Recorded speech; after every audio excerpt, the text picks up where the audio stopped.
Hey, I hope you're doing well. The secret to the proper sink location depends, of course, on a few factors, one being your plumbing, and whether or not you can move that plumbing or you can't. So right out of the gate, for some of you, the proper sink location is just going to depend on that one factor. You can't move your plumbing and it's in this one location, so that's where the sink has to go. Because of that, you need to make the most out of that location as possible, whether it's in front of a window or in an island or on a run or out in the backyard. So you got pipes sticking out the wall, slap a sink base in there, put a sink in it, Bob's your uncle, call it a day, wash your dishes, it's all good. But if you can move your plumbing or you're building a new home, then the sky's the limit as far as where you can put the sink. So let's talk about some of the best locations and the pros and cons to each one of those. Coming in at the most popular place that most people put their sink, and I get called boring for this, but it's just a fact that most people put their sink under their window. Oh, well, that's too boring. But not really. It's kind of not boring, actually, when you get to look out your window and look at beautiful nature.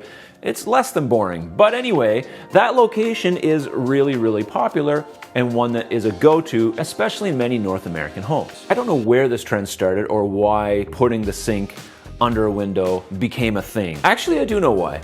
Years ago, before there was any modern plumbing, we would have our sink under the window so that we could easily empty the basins out the open window. It was the most convenient place because you didn't have to carry that basin of water across your room, across your kitchen, to a door and toss the water outside. And over time, as sinks began to be plumbed within the home, that location under the window was so normal that we just kept on putting the sink cabinet there. I'm sure there's stories out there where someone was walking by the window in the olden days and so was in the kitchen and they just happened to toss out that old basin of grimy water right on whoever was walking by. Yeah. It creates a nice open feel around your head. It's nice and bright. You look out the window to whatever's happening outside. Lots of headroom, there's lots of visuals. It works. Why fix it if it's not broken? You don't need to move that sink just for the sake of moving it. So if you're renovating your kitchen and you're like, I think I'd like to move my sink, make sure it's just not because you think you need to in order to be trendy. If the sink works under your window, then that's where it works. Why change it? Another very popular choice is to put the sink in your island. Now this also gives you a very open feel because there's nothing surrounding your head, so it's very open as long as you don't mind looking out at the rest of your house. Or if you have guests and you don't mind looking at them, then this is a good idea. Now the only time that I would say this isn't a great idea is if you don't have some kind of extended countertop on your island. The extended countertop and countertop all the way around provides one, a landing area, and two, just places for water to splash on because water is going to splash on and around the sink cabinet and you and the floor and everywhere else. If you still like the idea of a raised lunch counter, that's also okay because you have some kind of splash guard to prevent water from getting beyond that and onto the floor, onto the back of the cabinet. Depending on how you use your sink, of course, this can be very beneficial and kind of nice because if you are a hand washer of dishes and you're just there doing stuff in the sink while there's people around the island or out in another part of your house, if it's open concept, then you are still able to converse and be in community with those people in your kitchen, unless you're just like an introvert like me and you just prefer to go wash the dishes and leave everyone else do their thing and not talk to anybody. The corner. Oh my gosh. Oh no. The corner is, in my opinion, not the best place to put a sink. I just don't like it. Now, I have a few caveats to that. If you put the corner cabinet on a 45-degree angle, or the cabinet itself is made with a 45-degree front and you can put any type of sink in there possible, then this is fine. Now the only benefit with a corner sink is that it's not as congestive in the walk-through space. So that's like one of the pluses.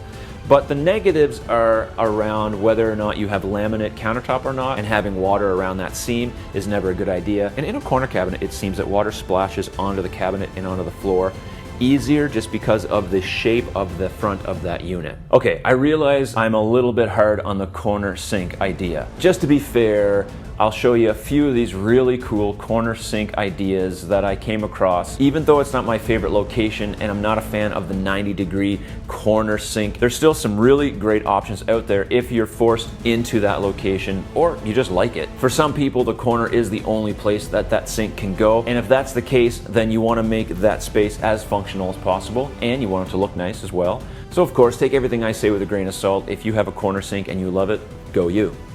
I just don't love it.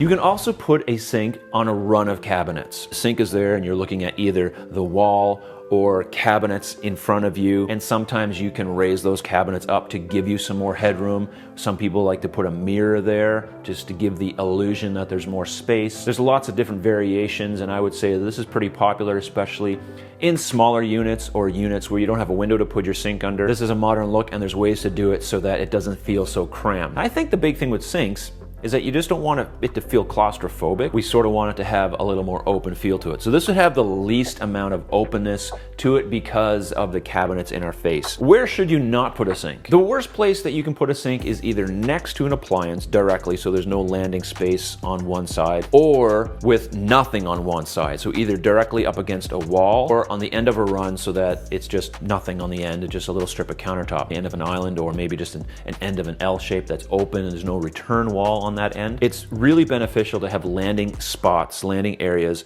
on either side of that sink, just so you can put stuff down and move things around. Other thing I recommend not to do is, if you cannot move your plumbing, don't forcefully plumb pipes through cabinets so that you can have your sink over here when your plumbing's over here. Keep the plumbing in the sink cabinet and only go outside of the sink cabinet, like if you have to. Having pipes running through your cabinets will cause problems down the road in case something leaks or in the event of condensation. Then once you pick the perfect location for your sink, you have a few options on the type of sink cabinet to choose to put that sink into. One being just what's called a regular full height door sink base, and it is what it is. Full height door, drop a sink in, there's no shelf, away you go. Lots of room for plumbing, lots of room if you're going to have a double sink, so there's more plumbing, or if you're going to have a disposal system. The other option is to have a false front that matches the rest of your drawer fronts, and two doors. No real benefit to one or the other. I think a full height door just gives you a little bit better access to the sink and getting at things. Now the other option with that type of cabinet is to have a flip down tray. These have become popular in the last decade,